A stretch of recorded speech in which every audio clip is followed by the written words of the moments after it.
buenas tardes a todas y a todos. Sean muy bienvenidos a una nueva emisión de Café Internacional, el programa que intenta darle la vuelta al mundo en un cafecito. Estoy aquí con mi amigo Emilio Ordóñez. Emilio, ¿cómo estás? ¿Qué tal, Santiago? ¿Todo bien? Muy bien, ¿usted? ¿Estás tranquilo? Sí. Buenas tardes para todos. ¿Todo bien por acá? ¿Vos? ¿Todo bien? ¿Bien? Bien. Vengo medio detonado del trabajo, pero no tanto como el miércoles pasado, donde mi nivel de detone, de detonación. Absolutamente arrasador. Pero hoy estamos bien y hoy tenemos lindos temas para hablar, Santiago. Tenemos lindos temas para Señor. hablar, tenemos muchas novedades, algunas sorpresas, otras no tanto.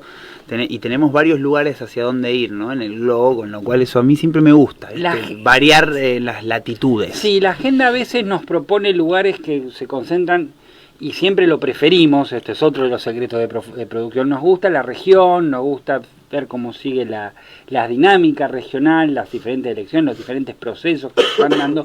Pero a veces la agenda te regala estas cosas, ¿no? Estas cosas de ir de un continente a otro e ir viendo y tratar de encontrar los puntos de congruencia entre estos procesos que nos gusta tratar, pero también las pequeñas cosas que las hacen, las particularidades. Y bueno, y hoy es uno de estos programas, tendencias y particularidades. Así es, hoy es 5 de junio, programa número 13 de esta temporada 2024 de Café Internacional. Aprovechamos para presentar al resto de nuestro equipo. Lautaro Murialdo, que está ahí con una afección respiratoria, me está haciendo así como el signo de la cruz, a cargo de la producción periodística. Eso no le impide estar a cargo de la producción periodística de Lautaro Murialdo. Es inmortal. Es inmortal.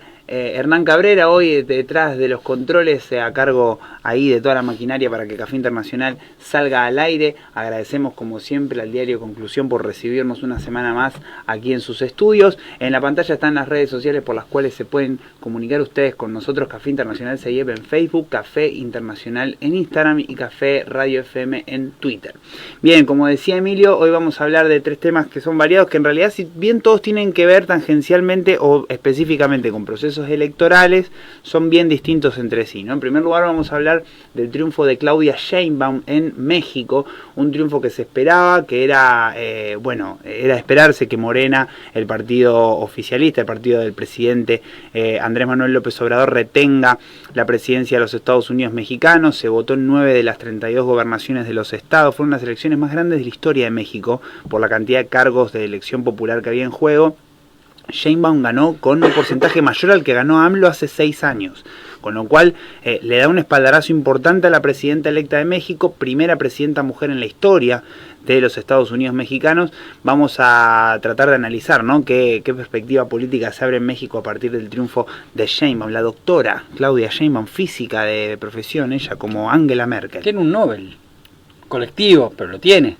Mire usted, no sabía, para hacer política, y le ¿no? sobraba un tiempito para presentarse una campaña electoral, capaz que salía presidente y salió presidente. Obviamente es ironía, no ha sido así, pero es una personalidad muy interesante, Claudia Sheinbaum, en un contexto tan particular en lo político como México. Vamos a ver entonces qué perspectivas se abren para México y para el continente, para América Latina, con el triunfo de Sheinbaum para la presidencia mexicana. Vamos a hablar también de las elecciones en India. Nosotros hablamos a fines de abril, aquí en Café Internacional, cuando arrancaba el proceso electoral y recién se empezaron a conocer los resultados del día martes de esta semana, o sea, ayer, 4 de junio. Lo habíamos anticipado incluso en aquel programa de Café Internacional. Y finalmente, también como era de esperarse, el oficialismo indio, el Bharatiya Janata Party, Partido del Hombre Común Indio, liderado por Narendra Modi, el actual primer ministro que ya hace 10 años que está en el cargo, ha ganado las elecciones, pero por un margen bastante menor del que se esperaba, ¿sí?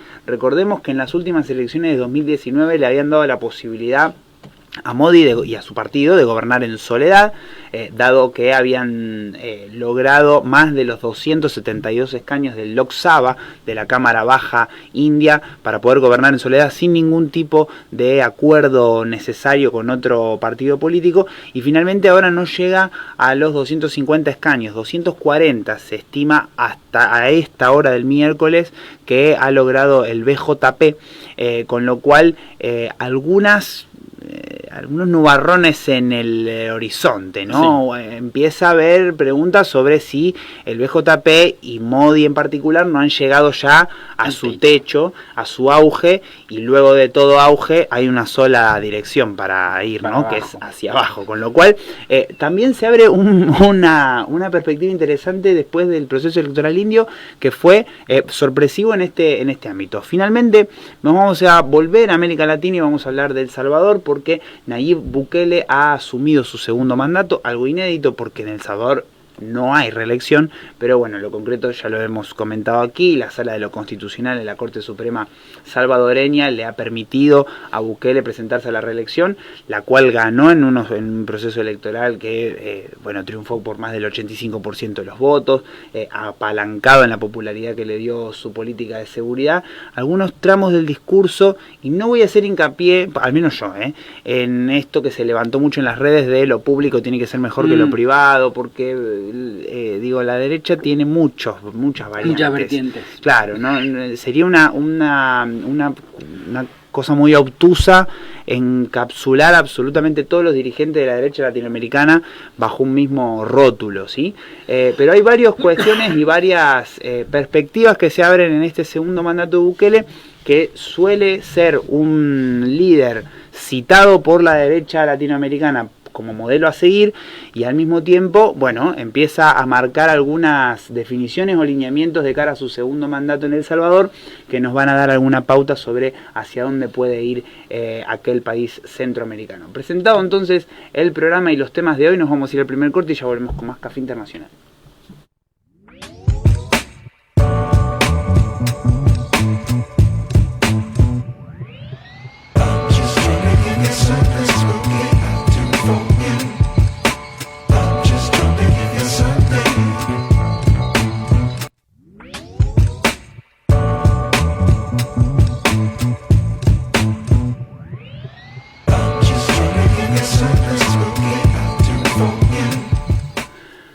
Segundo bloque de este Café Internacional de 5 de junio. Vamos a hablar entonces de las elecciones en México. Finalmente se dieron los resultados que se esperaban en los Estados Unidos mexicanos, y el Movimiento de Regeneración Nacional, Morena, el partido del presidente Andrés Manuel López Obrador, ha ganado las elecciones por un amplio margen, 59%, ha sacado su candidata y presidenta electa Claudia Sheinbaum, frente al 28% que logró Xóchitl Gálvez de la Alianza Fuerza y Corazón por México, que engloba a los partidos tradicionales de México, ¿no? El PRI, el PAN y el PRD, que otrora eran enemigos acérrimos, ¿no?, dentro de la estructura política mexicana. El tercero en discordia, Jorge Álvarez Maínez, que había tenido un repunte en las últimas semanas, sacó un 10% del Movimiento Ciudadano. Ahí los vemos a los tres candidatos. A la izquierda de la pantalla está la presidenta electa Claudia Sheinbaum. Una cuestión, al menos como para arrancar y darle algún tipo de perspectiva a la elección. 59% frente al 53% que sacó López Obrador en 2018. Sacó 6 puntos más Sheinbaum, lo que habla no solamente de la potencia de la candidatura de Sheinbaum, sino también de el diagnóstico que hacen los mexicanos de la gestión de López Obrador, ¿no? Con lo cual un López Obrador que justamente junto con Bukele y algún otro más son de los pocos presidentes latinoamericanos que conservó su popularidad y pudo definir su sucesión no solamente de manera fácil, sino también sin ningún riesgo de perder la elección. Ahí estamos viendo los resultados, al menos los provisorios, porque los definitivos recién iban por el 10% cuando me metí hoy en la página del Instituto Nacional Electoral mexicano a eso de las 3 de la tarde. 59,4% de Claudia Sheinbaum. Ahí vemos la alianza, ¿no?, que lleva adelante al oficialismo, Morena, que es el partido del presidente y de Sheinbaum, con el Partido del Trabajo y el Partido Verde, ¿no? Partido Verde. El Partido Verde, frente a la alianza de Xóchitl Gálvez y al Movimiento Ciudadano de Jorge Álvarez Maínez. Veníamos diciendo también que estas fueron las elecciones más grandes de la historia. Son las dos cámaras legislativas se pusieron en juego en esta elección. 9 de los 32 estados elegían gobernaciones. También ahí hubo un gran triunfo de Morena, fundamentalmente en Ciudad de México, donde Clara Brugada ha ganado en una elección que se esperaba que podía llegar a perder Morena, y finalmente ganó la elección en la capital mexicana. Un poco hablar de Sheinbaum, ¿no? Que va a ser la primera presidenta mujer de México. Había sido secretaria de Medio Ambiente de la Ciudad de México, mientras López Obrador había sido jefe de gobierno de allí. Resolver el tema de la seguridad, ¿no? Recordemos que México tiene un problema endémico de seguridad que fue agravado por la militarización de la seguridad interior, y que, bueno, López Obrador, lejos de cumplir aquella promesa, ¿no?, de volver a los cuarteles a los militares, les terminó dando incluso mayores atribuciones en términos de seguridad, y no solamente en términos de seguridad, sino también en gestión del Estado en términos generales.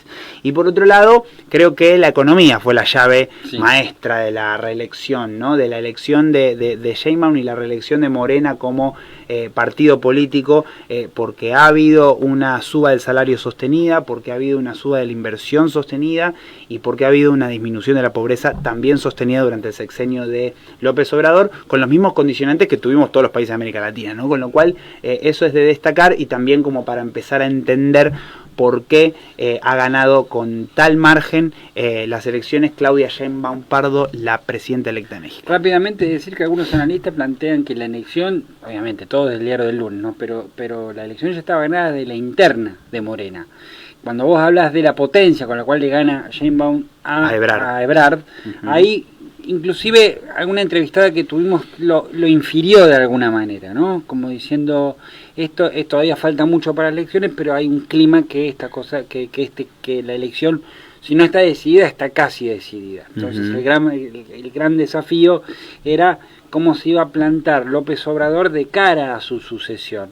Esta es una de las, spoiler alert, tal vez terminemos la nota hablando de los desafíos, o tal vez el entrevistado se explaye sobre ellos, pero tal vez uno de los grandes desafíos para Sheinbaum sea un poco separarse o desligarse o tratar de tener una identidad propia en relación a la larga sombra que proyecta López Obrador de aquí a octubre, cuando termine su mandato el 1 de octubre y, según sus anuncios, deje la política y se recluya en su mansión La Chingada, allí en su estado natal. En Tabasco, gracias. Entonces, me parece que Sheinbaum gana apalancado en los logros de López Obrador. Muchos plantean si no estamos en presencia del germen de un partido de Estado por el retorno a la tradición mexicana. La historia de México y del PRI, ¿no? Exactamente. 70 años de hegemonía tuvo el PRI. Exactamente. Y la gran pregunta es, después de un interregno político en donde el PAN y el PRI se fueron, no sé si turnando, pero sí competían por el poder de alguna manera. Hoy por hoy la gran pregunta es si con este espaldarazo en el cual Sheinbaum saca el 7%, un 7% más de lo que sacó López Obrador hace 6 años, 60% a 53% en 2018. Bueno, es un... Porque no es un país chico. No es un país chico, es un país socialmente complicado de manejar, con una crisis de seguridad, tiene 25 homicidios por cada 100.000 habitantes. Hay un número, lo leímos literatura, a convertirse en el gestor de una alianza bastante contra natura que termina sacando el 26% de los votos. De hecho, estudiar la historia del México del siglo XX era estudiar la historia del Partido Revolucionario Institucional, ¿no? Del PRI.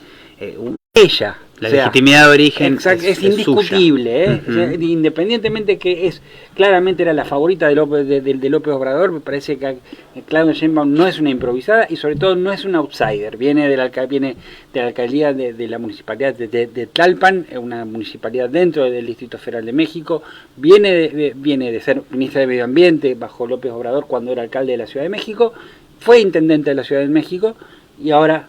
Y en el medio llevó una vida académica. En todo eso llevó una vida académica, lo cual, volvemos a decirlo, es una cosa... Sí, excepcional. Sí, tal cual. Para charlar sobre esto ya estamos en comunicación con Oswaldo Chacón Rojas. Él es investigador mexicano, está allí en los Estados Unidos mexicanos y tiene la amabilidad de atendernos. Hola Oswaldo, Santiago Toffoli y Emilio Ordóñez, te saludamos desde Rosario, Argentina. ¿Cómo estás? Me da mucho gusto saludarles, les mando un abrazo desde México y específicamente estoy en la provincia de Chiapas. Bueno, muchísimas gracias por tomarte este ratito para charlar con nosotros. Bueno, queríamos consultarte sobre un poco, al menos nosotros desde otras latitudes de América Latina, como aquí desde Argentina, nos pasa que al ver todas las últimas elecciones en el continente, donde los oficialismos después de la pandemia les terminó costando mucho hacer pie, no solamente los niveles de popularidad que tuvo Andrés Manuel López Obrador durante todos sus sexenios, sino este triunfo de Claudia Sheinbaum con casi el 60% de los votos, es una cuestión a tener en cuenta y a destacar. ¿Vos cómo lo ves? ¿Como una excepcionalidad mexicana, esto del oficialismo triunfante y una derecha impotente que también viene siendo la regla en los últimos años en América Latina? ¿A qué pensás que se puede dar esta excepcionalidad que se vive en México con este triunfo de Morena? Yo creo que como todo resultado electoral no obedece a un solo factor, ¿no? Sino a múltiples razones. Hay muchas explicaciones en torno a estos resultados, que para la mayoría de los analistas, pues sí, parece sorpresivo, ¿no?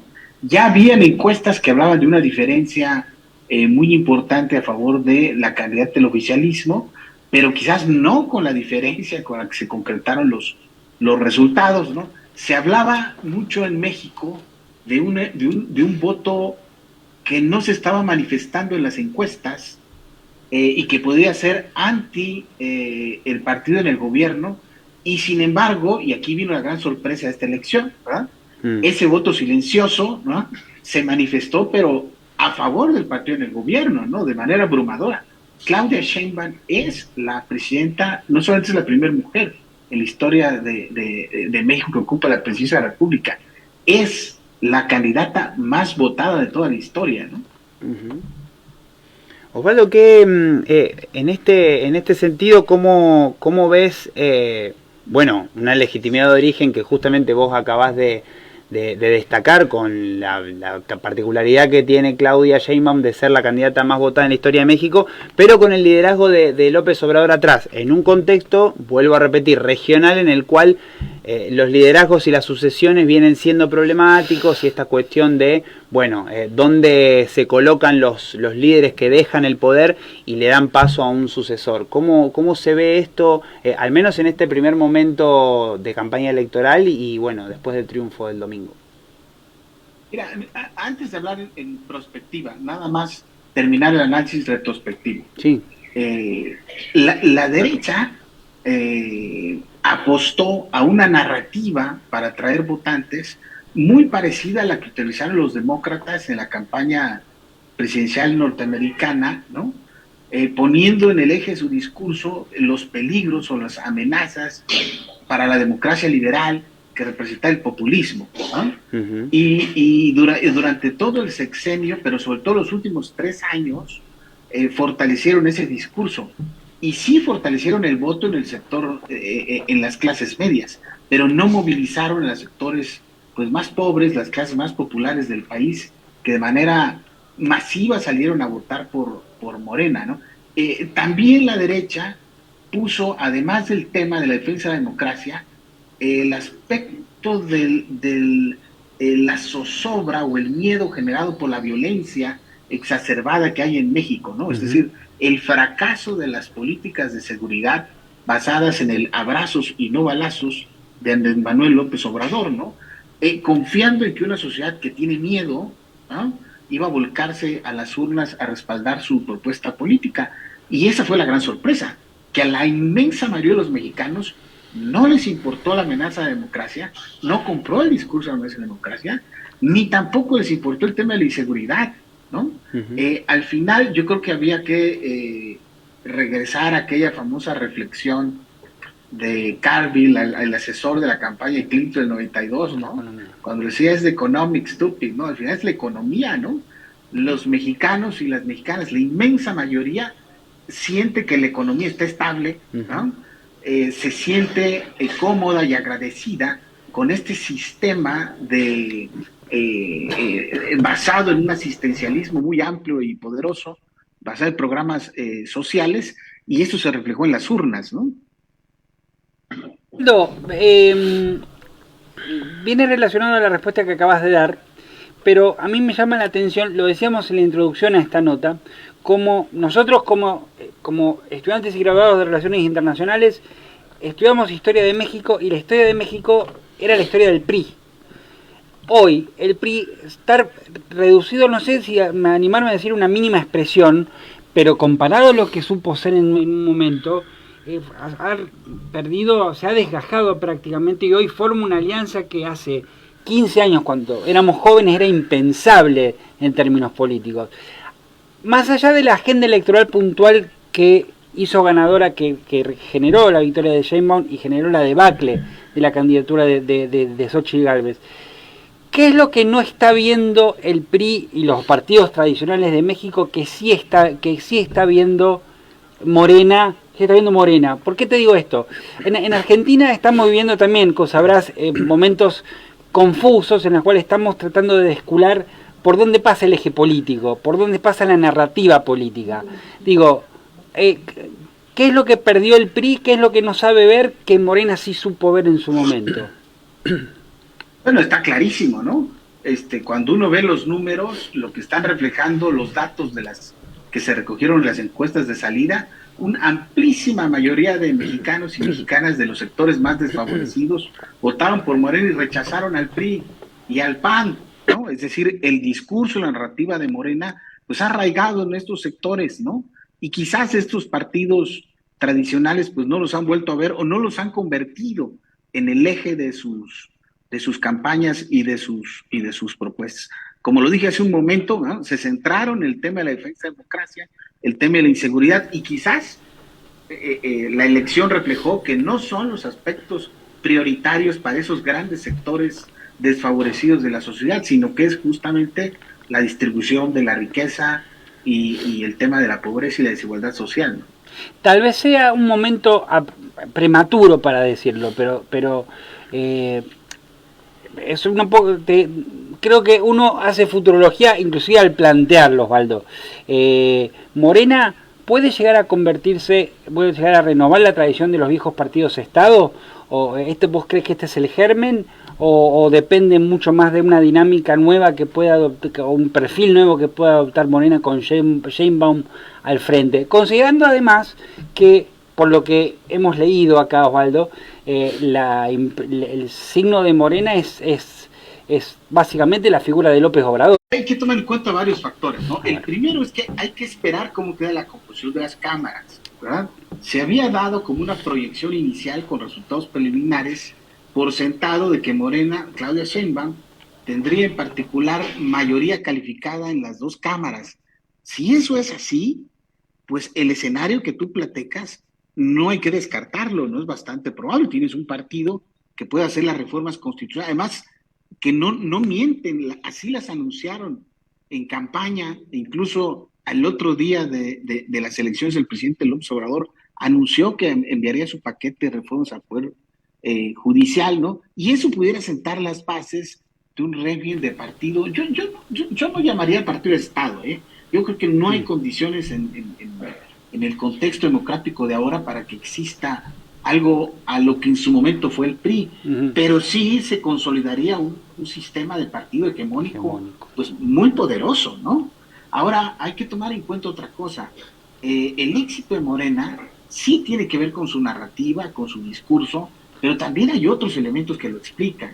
Y uno de ellos tiene que ver con su extraordinaria capacidad para garantizar la unidad de su movimiento.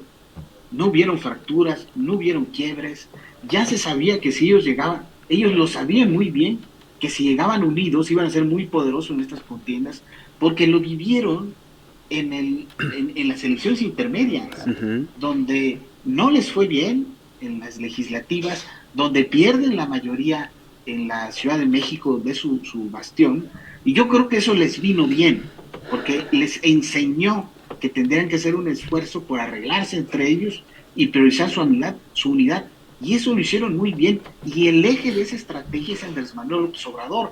Ahora no sabemos si ahora siendo la líder, la nueva presidenta de México, Claudia Sheinbaum, ella tendrá esa habilidad, ese liderazgo moral, ¿no? Como para poder garantizar la unidad de ese movimiento y evitar fracturas y divisiones, porque ahí pudiera estar el germen del rompimiento del poderío de Morena en México, ¿no? Osvaldo, la última pregunta que te hago yo, se hablaba un poco, o por lo menos el punto débil de la gestión de López Obrador, al menos en términos de lo que fueron las promesas de la campaña de 2018, fue el tema de la seguridad. Que ha seguido el presidente López Obrador, ¿no?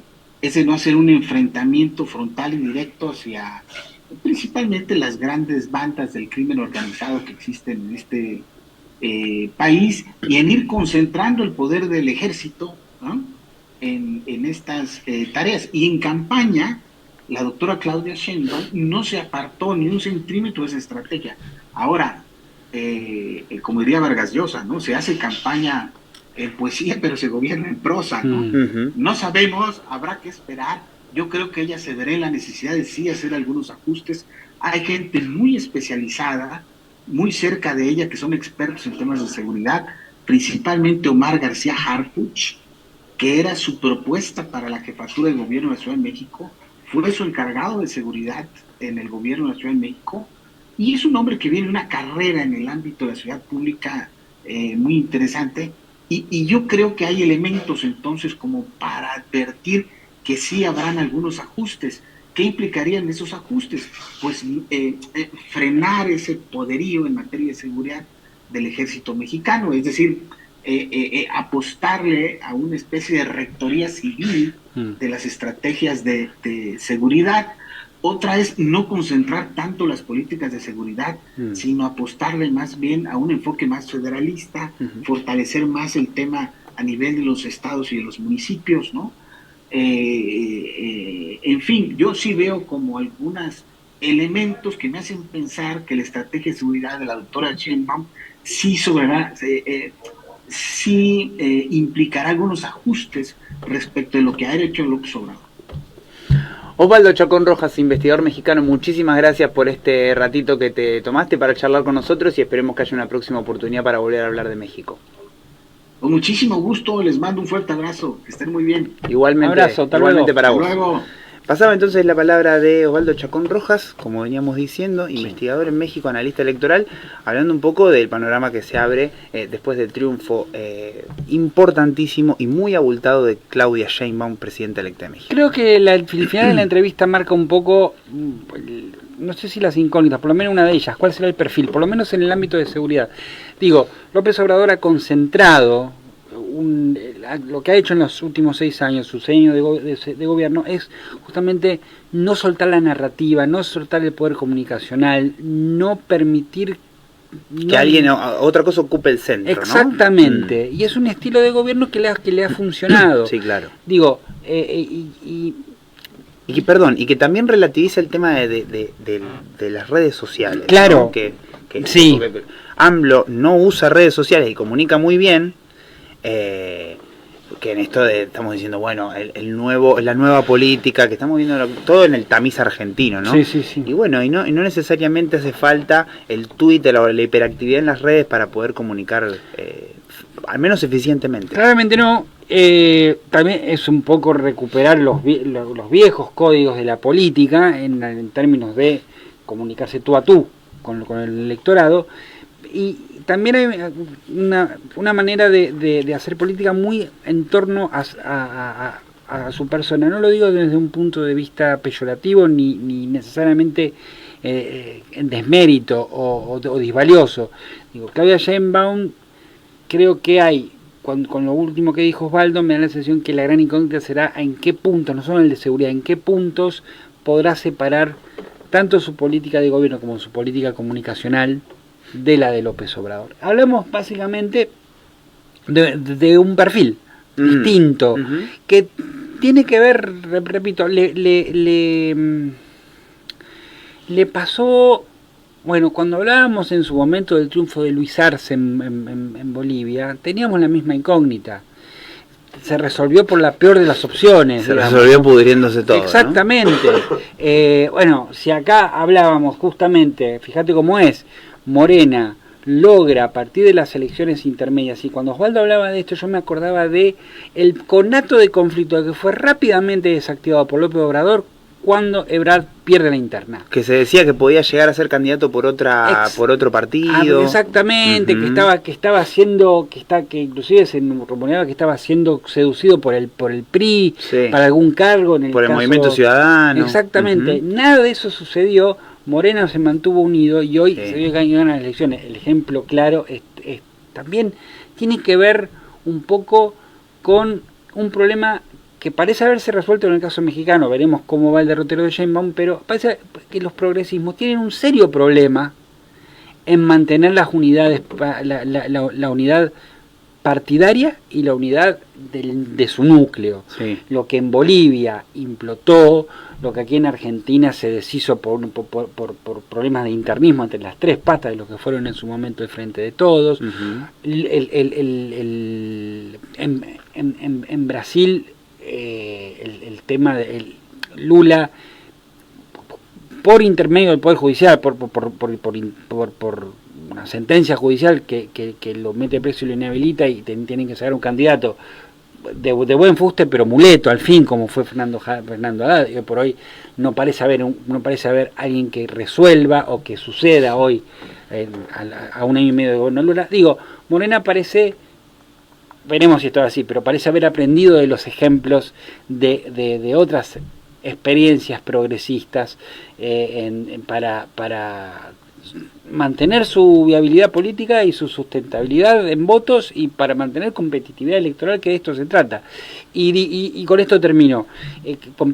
La competitividad electoral no implicó, inclusive, fíjate lo que hizo, cuando hay una crítica hoy por hoy dentro del universo de la izquierda, que es hasta qué punto ciertos conceptos que han venido de la centro-derecha, por ejemplo sostenibilidad fiscal, superávit, que solían ser hace 15 años palabras anatema, López Obrador las ha mantenido disciplina fiscal al mismo tiempo que mantuvo una enorme política social que implica, por ejemplo, una suba más o menos en el orden del 120-140% del aumento del salario promedio de 6 años a esta parte, por decir un número.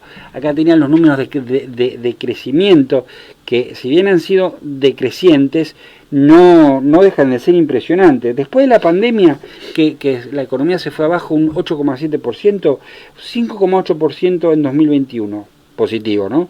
3,9% en 2022 y 3,2% en 2023. Se espera un 2,5%, que si bien es poco, porque la economía mundial se está contrayendo conforme al ambiente internacional que conocemos. México crece por encima del promedio latinoamericano. Y redistribuye. Porque después vamos a hablar de otro país que quizás, y India puede ser, pero también Argentina, sí, en países de esto, ¿no? Que crecen pero que no redistribuyen, que la riqueza sigue siendo, o al menos en sus últimos ciclos de crecimiento económico no han hecho esta labor de la redistribución del ingreso. Y finalmente vamos a hablar de modelos, cuando hablemos del Salvador, cómo se contraponen dos modelos y dos ejes totalmente distintos, con la centralidad en punto de agenda totalmente distintos, que hoy parecen ser los ejes que van a competir de aquí a 5 o 10 años, me arriesgo, que tienen que ver con redistribución contra seguridad, con un eje totalmente comprometido con lo redistributivo como poder blando, como fenómeno de atractividad política, en comparación a la seguridad como cuestión primordial, que es la política. Y lo comunicacional atravesando todo, ¿no? Exactamente. Nos vamos a ir entonces al corte, terminamos con este tema, vamos al segundo corte y ya volvemos con más Café Internacional.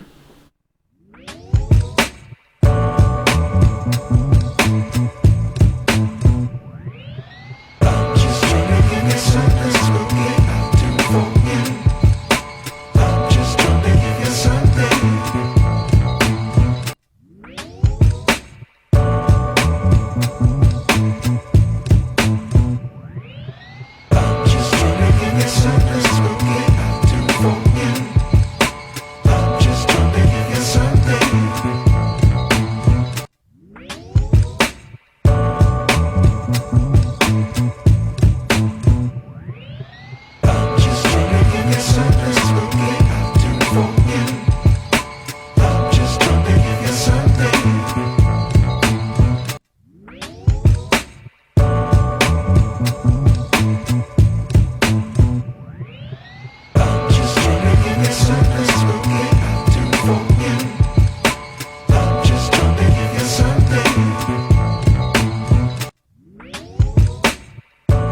Tercer bloque de Café Internacional.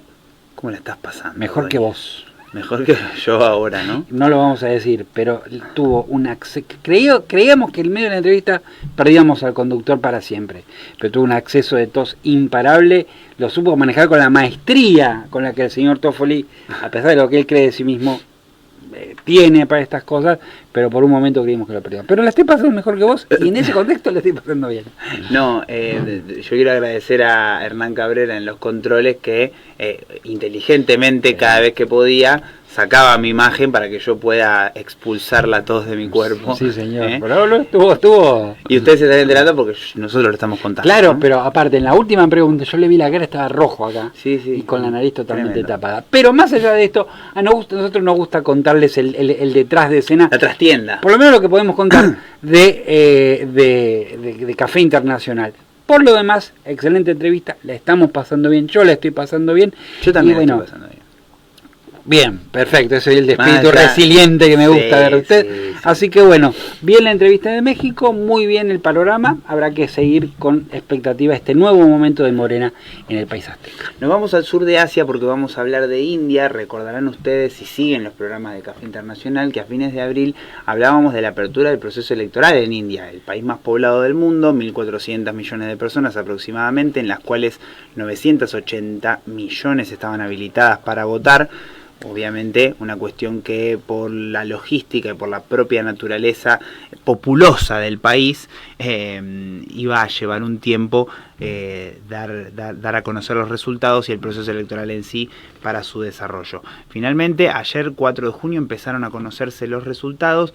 Se daba por sentados, o por lo menos se descontaba, que el Bharatiya Janata Party del primer ministro Narendra Modi iba a ganar las elecciones.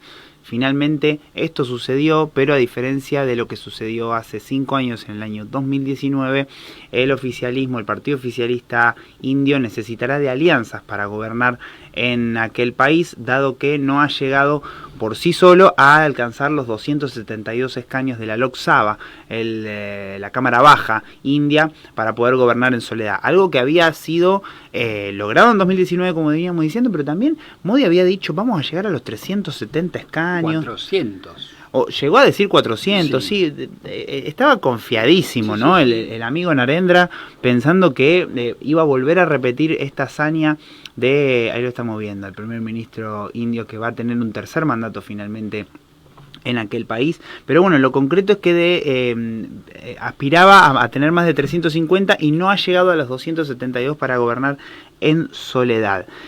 Por lo tanto va a tener que apoyarse en los partidos más chicos de la Alianza Democrática Nacional, que es la coalición de la cual ha formado parte alguna que otra vez el Bharatiya Janata Party.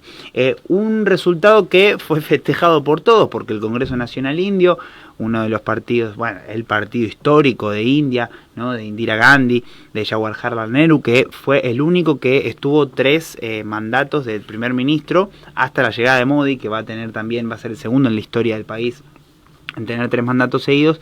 Era el partido, digamos, hegemónico, ¿no? Para usar las palabras y los conceptos de Osvaldo Chacón recién en la entrevista sobre México. Lo que hace pensar, y esto hablábamos al principio del programa, ¿no? Sí, bueno, el BJP, que anclado en esta cuestión de la revitalización del ser indio, del simbolismo, de volver vamos a decir, a darle energéticamente y discursivamente mucha fuerza a las cuestiones religiosas y nacionalistas hindúes, que parecían darle ese aura de invencibilidad al partido. Bueno, finalmente empieza a bajar después de lo que fue su auge en 2019. Pensamos que podía, y el mismo Modi lo pensaba, que en este 2024 podía llegar a tener una mayor diferencia con respecto a sus adversarios, y finalmente esa diferencia se ha achicado. Lo que hace pensar, bueno, ¿no? Si el oficialismo indio finalmente ya ha pasado su auge y empieza de nuevo a configurarse una democracia de coalición, ¿no? Como fue en los últimos años, o en las últimas décadas en India, por lo menos hasta la irrupción de Modi como primer ministro. Sí, hay... A ver, preguntas. Sí, todas preguntas, porque también es un nuevo momento de la India. Así como hablábamos de México, de que si no había un momento en el cual estábamos pasando de Morena, de movimiento, partido político a partido de Estado, y después, como bien lo dijo el entrevistado, puede configurarse un partido hegemónico. Claramente, si había un partido hegemónico hoy en la India, por lo menos antes de las elecciones, era el Bharatiya Janata Party. Hoy eso no está tan claro que es el partido más votado, sí, es el partido con mayores escaños, también, pero no llega a la mayoría absoluta y sobre todo no llega ni a las expectativas que tenía Narendra Modi de un triunfo electoral en coalición arrasador que le permitiera seguir con este perfil que preiniciaba Santiago, en el sentido de uno de los ejes de la política de Modi en la interna es, y esto es como una especie de dogma al interior del Bharatiya Janata Party, atiende tu religión, cuida tu religión y después cuida tu casta. Con lo cual, estas políticas identitarias que le han llevado al gobierno de la India a ser mirado con cierto recelo por los poderes centrales, por actores del norte mundial, pero que no les han impedido en ningún caso formar alianzas, se habló de Estados Unidos en particular. Bueno, hay serias dudas acerca de los niveles de tolerancia de cara a las minorías musulmanas. Este ha sido uno de los grandes ejes de la política de Modi. Perdón, paréntesis. Minorías musulmanas que son de millones de personas. Claro, está hablando de minoría en términos de India. Claro, no estamos hablando de un país que una minoría es, bueno, un sector de la población que es minoritario y que es marginal. Las minorías musulmanas son de 200, 300 millones de personas, con lo cual los conflictos que se desencadenan a partir son graves. Claro. Bueno, y en esta dimensión, esta megadimensión que adoptan las cosas en la India, también así se percibe históricamente India como no solo una gran potencia, sino también como una potencia, como un país donde mayorías y minorías se cuentan por millones, y así son los acuerdos y así son los conflictos. También Modi planteó un altísimo perfil internacional. Ya lo habíamos hablado en alguna otra ocasión. En su momento, cuando avisamos, cuando comentamos las elecciones indias en aquel programa, habíamos dicho que tal vez no momentos fundadores o momentos fundantes, pero sí momentos hitos, si se quiere, para sacarle un poquito de contenido. Habíamos hablado del antecesor de Modi, de Manmohan Singh, y de su primer ministro Abdul Kalam, que básicamente fue un poco, es considerado el padre de la tecnologización de este boom de la India como un hub tecnológico, ¿no? Y además como no solo tecnológico, sino también armamentístico. Es tal vez uno de los principales hacedores de la tecnologización en materia militar, que lo ha llevado a alianzas con Rusia, las que tiene en este momento, ¿no? O por lo menos entendimientos geopolíticos con Rusia que le permiten compensar el mismo entendimiento que tiene China con Pakistán, por ejemplo, ¿no? Digamos, dos rivalidades se conjuntan para armar ejes complejos en materia geopolítica. Bueno, y Abdul Kalam era precisamente fue el padre de esto. Narendra Modi fue un poco, intentó subirle, y lo logró, el perfil internacional a la India, sacándolo un poco de la dinámica índica o regional, que estaba bastante reducida a algunas influencias sobre sus vecinos cercanos, ya sea Nepal, ya sea Sri Lanka, donde tuvo algún papel en la guerra civil, o por lo menos en la pacificación de la misma, tal vez las Islas Maldivas, sacarlo un poco y por supuesto la guerra con los tres conatos, o las tres guerras con Pakistán, y la siempre presente amenaza nuclear entre uno y otro país. Y el punto álgido de esto fue la reunión del G20 del año pasado, Nueva Delhi, y allí la narrativa de Modi fue que por más que estuviera Lula da Silva, que estuvieran los principales líderes internacionales, Modi había sido el hacedor de todo esto. ¿A dónde voy con este largo circunloquio? ¿A dónde voy? Voy a que la gran incógnita es qué perfil adoptará interno y externo el Bharatiya Janata Party dependiendo de las alianzas que consiga. Hoy anunciaron que van a intentar formar gobierno. Ya también el Partido del Congreso de la India también está empezando a hablar. El Partido del Congreso de la India tiene un problema, que es el problema de una alianza que conlleva en su núcleo 25 partidos políticos. Hay que consensuar una línea política allí. Claramente el Partido del Congreso tiene la legitimidad y la historia para hacerlo, pero también no es que se queda graciosamente en el papel de perdedor, va a pugnar porque sacó 10 escaños menos que el Bharatiya Janata Party. ¿Cuál será el perfil? Digo yo, interno e internacional. ¿Continuará con este axioma cuida tu religión y luego tu casta?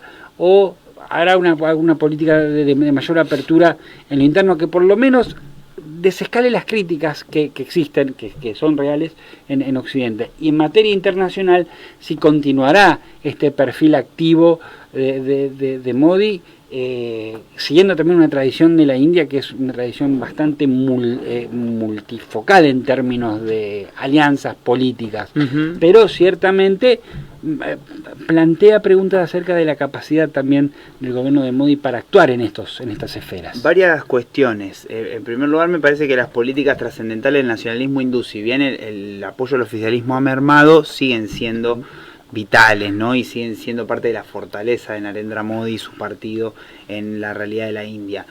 Pero hay algunas cuestiones que tienen que ver con esto, creo yo, esto es una opinión personal, que tiene que ver con que quizá este auge y este punto máximo al cual ha llegado el oficialismo indio y esta merma en el apoyo que ha tenido, tiene que ver quizá con las cuestiones más materiales, ¿no? Me parece que el factor ideológico que pone en juego esto de la fibra nacionalista y religiosa y demás, te da una ayuda a gobernar, a cohesionar, a ganar elecciones, pero no sé si te da esa legitimidad arrolladora de manera permanente, ¿no? Claro. Hay un dato que es muy importante, que es, por ejemplo, el estado de Uttar Pradesh, que es el que más escaños aporta al Parlamento indio. El BJP perdió más de la mitad de los escaños que aporta ese estado, ¿no? Es el estado donde está la ciudad de Ayodhya, que es donde el gobierno de Modi tumbó una mezquita para poder realizar y construir un templo en honor al dios Ram, dentro de lo que es el panteón de la religión hindú, ¿no?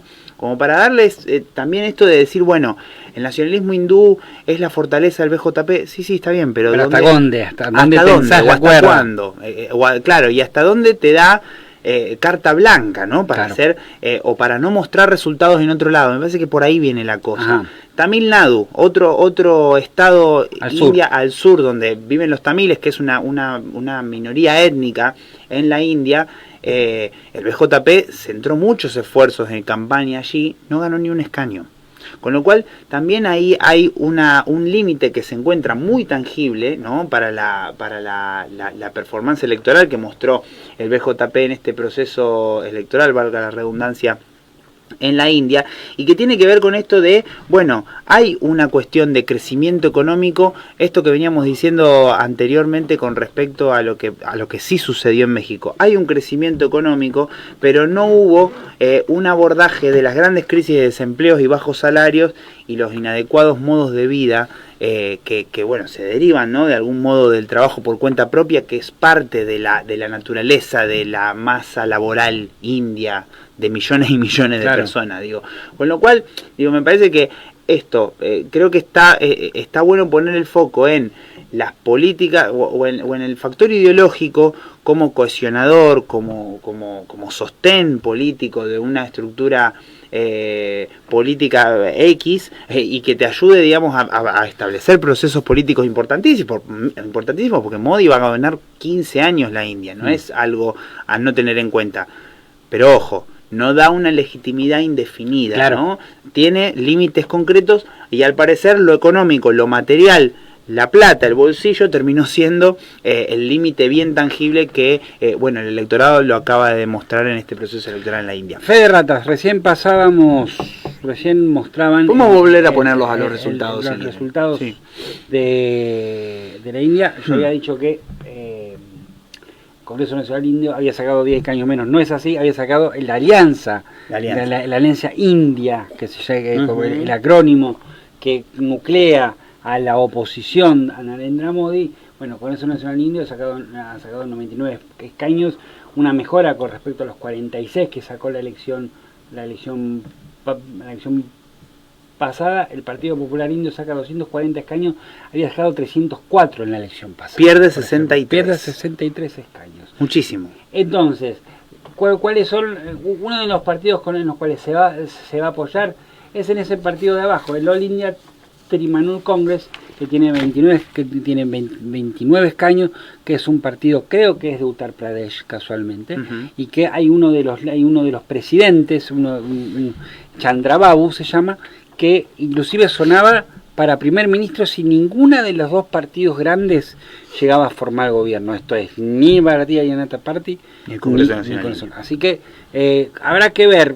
Da la sensación que va a haber un gobierno de Modi, habrá que ver los perfiles que conforman, pero como vos bien decís, tal vez lo nacional, la identidad nacional no lo sea todo a la hora de ganar una elección. Nos vamos a ir al último corte y ya terminamos con este Café Internacional del 5 de junio. Ya venimos.